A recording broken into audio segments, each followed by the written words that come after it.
से जीने का अधिकार देता है। बाबा साहब का संविधान जाति, धर्म, लिंग और भाषा समेत किसी आधार पर भेदभाव नहीं करता। बाबा साहब ने रिजर्व बैंक ऑफ इंडिया की स्थापना की, लेबर लॉ लागू किए, काम के घंटे 12 की जगह 8 कराए, कर्मचारियों के लिए टीए, डी और इंश्योरेंस जैसी सुविधाएं दिलाई।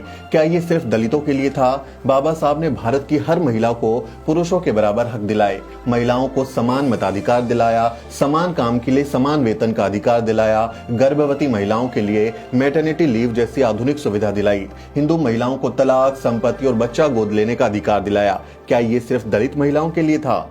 फिर क्यों आप उन्हें सिर्फ दलितों का नेता साबित करना चाहते हैं? डॉक्टर अंबेडकर ने भारत में बड़ी बड़ी इंडस्ट्रीज स्थापित की, देश की आर्थिक नीतियां ढंग से बन पाए, इसके लिए बाकायदा योजना आयोग बनाया। क्या इससे सिर्फ दलितों को फायदा हुआ है?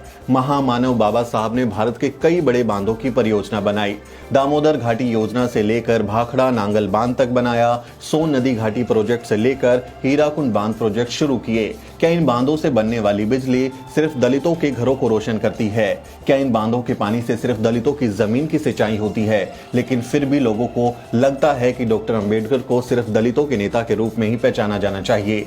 अखिलेश जी, क्या आप जानते हैं कि बाबा साहब के विचारों पर ही भारत की बिजली नीति बनी है?